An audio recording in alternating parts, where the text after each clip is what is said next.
Hello everyone, welcome to the SMU academy. Very good morning to all of you. तो आज के 23 जुलाई के current affair जो हम डेली बेसिस पे कवर करते हैं, तो आज के कुछ टॉपिक्स कवर करते हैं एंड उसके बाद हम कुछ क्वेश्चन सॉल्व करेंगे। साथ ही हिस्ट्री के लेक्चर हमने प्रोवाइड किए हुए हैं, तो वो भी आप चैनल पे जाके देख सकते हैं। एंड हमने HCS यानी हरियाणा सिविल सर्विस के भी इंपॉर्टेंट क्वेश्चंस वहाँ पे अपलोड किए हैं, तो वो भी आप देख सकते हैं। क्लियर? तो आज के कुछ टॉपिक्स हैं जो वो स्टार्ट करते हैं। तो सबसे पहले बात करते हैं कमान अमान सेतु। ओके, ये क्या है? तो ये करंटली न्यूज़ में है। अभी इंडिया और पाकिस्तान की आर्मी ने रिसेंटली एक फ्लैग मीटिंग जो है रखी थी। ओके, एंड स्वीट्स एक्सचेंज की थी इंडिया और पाकिस्तान ने आपस में इस कमान अमान सेतु पर। तो ये आखिर लोकेट कहाँ है, ये है कहाँ पे? तो ये आपके उरी में पड़ता है। कहाँ पे? नॉर्थ कश्मीर में। Remember that. ओके, एंड यही सेतु जो है एक फ्रेंडशिप ब्रिज है बिटवीन इंडिया एंड पाकिस्तान। तो अगर आप देख सकते हैं कि इस पिक के ज़रिए आपको पता चल जाएगा। ओके, कमान अमन सेतु। तो एक तरह से अमन सेतु के नाम से इसे जाना जाता है और एक एक्सचेंज का ज़रिया रहा है इंडिया और पाकिस्तान के बीच में। क्लियर? तो ये न्यूज़ में है, थोड़ा सा आपको याद रखना ज़रूरी है। कहाँ पे है उसकी लोकेशन आपको पता होनी चाहिए। तो नेक्स्ट टॉपिक की बात करते हैं। आदर्श स्मारक स्कीम के बारे में बात करते हैं। तो यहाँ पे ये जो स्मारक स्कीम है, इसके तहत क्या है कि जो नागार्जुना कोंडा हो गया, बुद्धिस्ट रिमेन हो गई, ओके, सालीहंदन एंड वीरभद्र टेम्पल हो गए। ओके, ये कहाँ पे? लेपाक्षी में। इन्हें आदर्श स्मारक स्कीम के तहत इस स्कीम का पार्ट बनाया गया, यानी इन मॉन्यूमेंट को कैटेगराइज किया गया आदर्श स्मारक स्कीम में। यानी कि ये कहाँ पे है? जो भी मैंने अभी ये नाम पढ़े हैं, ये है आंध्र प्रदेश में। ठीक है, Nagarjuna Konda, Buddhist remain, Salihundam, Veerabhadra temple, okay, ये सब आंध्र प्रदेश में। और इन्हें आदर्श स्मारक स्कीम या आदर्श स्मारक मॉन्यूमेंट कैटेगराइज किया गया है। तो इस स्कीम के बारे में थोड़ा सा जान लेते हैं। एक्चुअली ये स्कीम आपकी 2014 में लॉन्च हुई थी एंड ये जो एक तरह से इम्प्रूवमेंट करने के लिए थी कि जितनी भी अमेनिटीज़ विजिटिंग से रिलेटेड है, ओके, मेनली अगर हम कहीं फिज़िकली जो चैलेंज्ड है यानी जो डिसेबल्ड है, उनके लिए जो वहाँ पे फैसिलिटीज़ होनी चाहिए उसको इम्प्रूव करने के लिए है। साथ ही ये मिनिस्ट्री ऑफ कल्चर के अंडर आती है। तो ये चीज़ याद रखना कि जो फिज़िकली चैलेंज्ड है उनके लिए कब हुई थी? 2014 में लॉन्च हुई थी एंड मिनिस्ट्री ऑफ कल्चर के अंडर आती है। जो इसकी सिविक अमेनिटीज़ है वो जो है एक तरह से प्रोटेक्ट करेंगे इस साइट को इस स्कीम के तहत। एंड आर्कियोलॉजिकल सर्वे ने 100 मॉन्यूमेंट्स को रखा है इस आदर्श स्मारक स्कीम के अंदर फॉर दी अपग्रेडेशन, उन्हें अपग्रेड करने के लिए। ओके, ऑब्जेक्टिव क्या है इस स्कीम का? इस स्कीम का ऑब्जेक्टिव है कि इस मॉन्यूमेंट को एक तरह से विजिटर फ्रेंडली बनाया जा सके। ओके, विजिटर फ्रेंडली बनाया जा सके एंड किसी भी तरह की इंटरप्रिटेशन ना हो, एक ऑडियो वीडियो सेंटर्स प्रोवाइड किए जाए ताकि एक इंटरप्रिटेशन का एक माध्यम वहाँ पे बन सके। इसके अलावा अगर हम बात करें तो जो डिफरेंटली एबल पीपल है उनके लिए भी ये मॉन्यूमेंट एक्सेसिबल हो सके। देखो, नॉर्मल तो वहाँ पे जाते ही रहते हैं, लेकिन जो फिज़िकली डिसेबल्ड होते हैं या हम कहें कि किसी को प्रॉब्लम है अगर फिज़िकली, तो वो उन्हें जाने में प्रॉब्लम होती है, उन्हें फैसिलिटीज़ नहीं होती है उतनी वहाँ पे, तो वो चीज़ प्रोवाइड की जाएगी। एंड साथ ही स्वच्छ भारत अभियान भी इम्प्लीमेंट किया जाएगा। तो ये चीज़ आपको याद रखनी है। नेक्स्ट टॉपिक की बात करते हैं, UNESCO's historic urban landscape project. Okay, UNESCO's historic urban landscape project है ये। तो जैसा कि नाम से पता चल रहा है आपका, एक तो यूनेस्को का है, ऊपर से हिस्टोरिक, तो इससे आप आसानी से इसे पता लगा सकते हैं कि किस चीज़ के ऊपर होगा ये। तो ये यूनेस्को ने लॉन्च किया है एंड लेकिन यहाँ पे मैटर क्या करता है, ये कौन सी स्टेट में ओके लॉन्च किया गया है। तो ये मेनली जो प्रोजेक्ट है वो ग्वालियर, मध्य प्रदेश के ग्वालियर और ओरछा के लिए है, इन दोनों सिटीज़ के लिए है। साथ में इसमें जो मेन काम होगा इसका कि डेवलपमेंट एंड मैनेजमेंट प्लान जो है वो तैयार करेंगे इन सिटीज़ के, जो कि यूनेस्को के ज़रिए तैयार किए गए हैं। एंड ये जो प्लेसेस होंगे जॉइंटली डेवलप किए जाएंगे यूनेस्को के ज़रिए, गवर्नमेंट ऑफ इंडिया के ज़रिए एंड मध्य प्रदेश के ज़रिए, ताकि जो हिस्टोरिकल और कल्चरल इम्प्रूवमेंट है वो वहाँ पे किया जा सके। थोड़ा सा अगर इसके बैकग्राउंड की अगर हम बात करें, ग्वालियर ओरछा की बात करें, तो ये कहाँ पे है? मध्य प्रदेश में है एंड इंक्लूड किया गया है list of UNESCO's world heritage cities में। इसके रीजंस है, ओके। एंड सिटीज़ जो है, ये जो सिटीज़ होंगी मेनली ये रखी गई है लैंडस्केप सिटी प्रोग्राम के तहत 2020 में इन्हें ऐड किया गया था, यानी इन सिटीज़ को। अगर हम हिस्टोरिक अर्बन लैंडस्केप अप्रोच की बात करें तो ये रिमेंबर हिस्टोरिक अर्बन लैंडस्केप की बात कर रहे हैं, ये 2011 में अडॉप्ट किया गया था। किसके ज़रिए? यूनेस्को की जनरल कॉन्फ्रेंस के ज़रिए। साथ ही यूनेस्को डिफ़ाइन करता है HUL अप्रोच, जो कि एक इंटीग्रेटेड अप्रोच है जो मैनेजमेंट देखता है, ओके, इन हेरिटेज रिसोर्सेज की, यानी कि इनके आसपास का जो एनवायरनमेंट है एक उसको ध्यान में रखते हुए इसे मैनेज किया जाता है। इसके साथ एक इंटरकनेक्शन इस्टेब्लिश किया जाता है सिटीज़, यानी कि अगर वहाँ कोई किसी ट्रेडिशन से रिलेटेड है या किसी कम्युनिटी से रिलेटेड है, उनकी कोई प्रैक्टिसेस है या कोई कल्चर से रिलेटेड है, तो उसका भी ध्यान वहाँ पे रखा जाता है कि वो चीज़ हर्ट ना हो और उसे भी उसको भी एक अच्छे से मैनेज कर सके।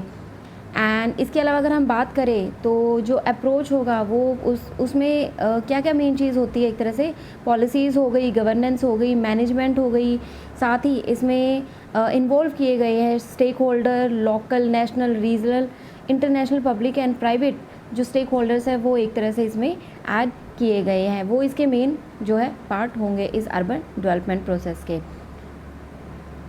तो यहाँ पे जो हमने सिटी की बात की है ग्वालियर और ओरछा की, उसके बारे में जानते हैं थोड़ा सा। तो ग्वालियर और ओरछा दोनों मध्य प्रदेश में, आपको पता ही है। ग्वालियर की अगर हम बात करें तो ये इस्टेब्लिश किया गया था 9th सेंचुरी में एंड गुर्जर प्रतिहार, राजवंश, तोमर, बाघेल, कछवाओं एंड सिंधियाज के ज़रिए, ओके, यानी कि एस्टैब्लिश तो हुआ था 9th सेंचुरी में। उसके बाद रूल किया गया था। कौन कौन यहाँ के राजा थे? गुर्जर प्रतिहार, राजवंश, तोमर, बाघेल, कछवाओं एंड सिंधियाज यहाँ पे राज कर चुके हैं। एंड एक तरह से यहाँ पे जो हम नेक्स्ट अगर हम बात करें तो मेमोरिबा जो है वो एक, या हम कहीं यहाँ पे मेमोरियल्स, फोर्ट्स जो है पाए गए हैं काफ़ी मात्रा में, जो हमारी हिस्ट्री के लिए काफ़ी इम्पोर्टेंट हैं, उनकी एक इम्पोर्टेंस को बढ़ाते हैं। ओरछा की अगर हम बात करें तो यहाँ पे ओरछा पॉपुलर है टेम्पल्स के लिए, प्लेसेस के लिए, एंड कैपिटल है बुंदेला किंगडम की 16th सेंचुरी की। ये चीज़ आपको याद रखनी है, okay. Bundela kingdom 16th century में था और उसकी ये कैपिटल रह चुकी है।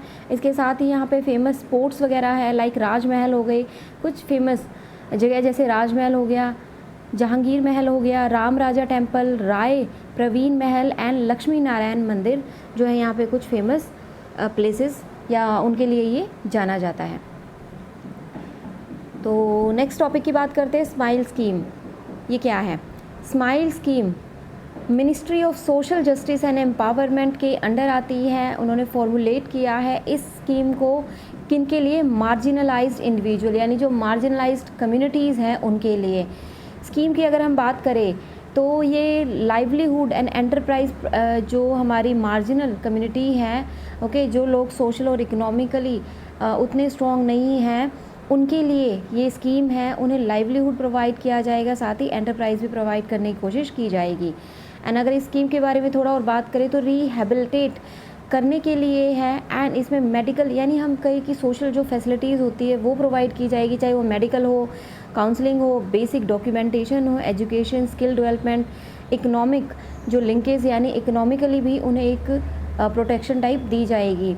यहाँ पे इसके अंदर कुछ सब स्कीम ऐड की गई है, जैसे कि सेंट्रल सेक्टर स्कीम हो गई, कॉम्प्रिहेंसिव रिहेबिलिटेशन ऑफ पर्सन, जो इसी मार्जिनल कम्युनिटी का पार्ट है और जो बैगिंग से रिलेटेड है। यानी कि बैगर्स वगैरह, यानी भिखारी वगैरह जो है वो इसमें ऐड किए गए हैं कि उन्हें एक तरह से रिहेबिलिटेट किया जा सके, उन्हें सोशली और इकोनॉमिकली एक प्रोटेक्ट किया जा सके। तो बैगर्स की अगर हम बात करें इंडिया में, तो सेंसस के अकॉर्डिंग 2011 के सेंसस के अकॉर्डिंग इंडिया में टोटल नंबर ऑफ बैगर्स, यानी बैगर्स की जो संख्या थी इंडिया में वो 4,13,670 थी, जिसमें से मेल की अगर हम बात करें तो 2,21,673 थी, एंड फीमेल्स की बात करें तो 1,91,997 थी। एंड जो ये नंबर है वो बढ़े ही है, ओके। लास्ट सेंसस से 11 का डाटा है तो काफ़ी चेंजेस इसमें आए हैं। तो वेस्ट बंगाल जो है वो टॉप में है, एंड उसके बाद उसी को फॉलो करते हुए उत्तर प्रदेश, बिहार जो है उसके बाद है। ये 3 मेन टॉप है बैगिंग के मामले में, अगर हम कहें बैगर्स में। एंड लक्षद्वीप जो है उसमें बहुत ही कम, यानी कि मेयरली बहुत कम केसेस देखे गए हैं 2011 सेंसस, यानी सबसे लास्ट में कहे तो वो लक्षद्वीप है।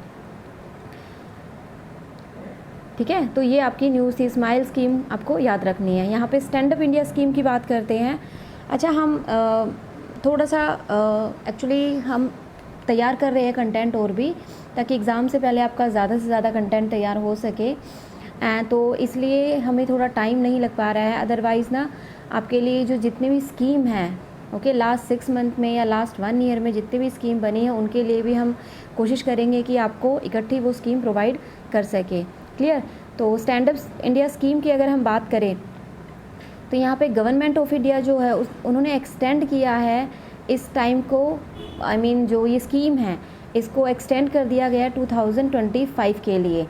अगर इस स्कीम की बात करें हम तो ये 2016 में लॉन्च हुई थी। ये एक तरह से एंटरप्रेन्योरशिप हो गया, उसे प्रमोट करने के लिए थी। साथ ही एम्पावरमेंट हो गई या जॉब क्रिएशन हो गई, economic empowerment, job creation and entrepreneurship के लिए ये ग्रास रूट लेवल पे काम करेगी ये स्कीम। साथ ही ये जो हम कहें कि एक किसके ज़रिए डिज़ाइन की गई है, तो सिडबी एंड नाबार्ड के ज़रिए ये डिज़ाइन की गई है, ताकि एक जो हम कहें कि एक कनेक्ट सेंटर जो है इनके लिए बनाया जा सके। स्टैंड अप कनेक्ट सेंटर का नाम जिसे दिया गया है। साथ ही ये लोन वगैरह भी रखे गए हैं इस स्कीम में, एंड वो प्रोवाइड किए जाएंगे। अगर कोई ग्रीन फील्ड जो प्रोजेक्ट होगा तो उसके लिए लोन भी दिए जाएंगे। ओके, ऑब्जेक्टिव की अगर हम बात करें मेनली तो ये फैसिलिटेट करते हैं किस चीज़ को, लोन्स को, किसके लिए, SCBs के लिए, यानी शेड्यूल कमर्शियल बैंक्स के लिए। ठीक है, जिनकी वैल्यू होगी या ठीक है तो वो 10 लाख से लेके 1 करोड़ तक के बीच में होगी। एंड उसकी एक यहाँ पे एक मेन चीज़ जो आपको याद रखनी है कि इसमें एटलीस्ट 1 SC और 1 ST बोरोवर होगा, साथ ही एक विमेन बोरोवर भी होगी। ठीक है, ताकि इसी के बेसिस पे ये सेटअप किया जाएगा जो ग्रीन फील्ड एंटरप्राइज़ है, चाहे वो मैन्युफैक्चरिंग में हो, चाहे वो सर्विस में हो, या फिर किसी ट्रेडिंग सेक्टर में हो। तो ये चीज़ आपको यहाँ पे याद रखनी है। Clear?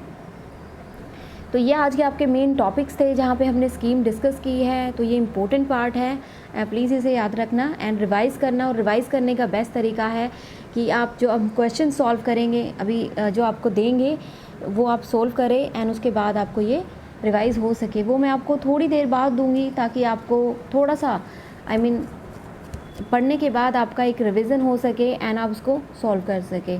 Clear? So thank you so much for watching. Please share, like and subscribe it.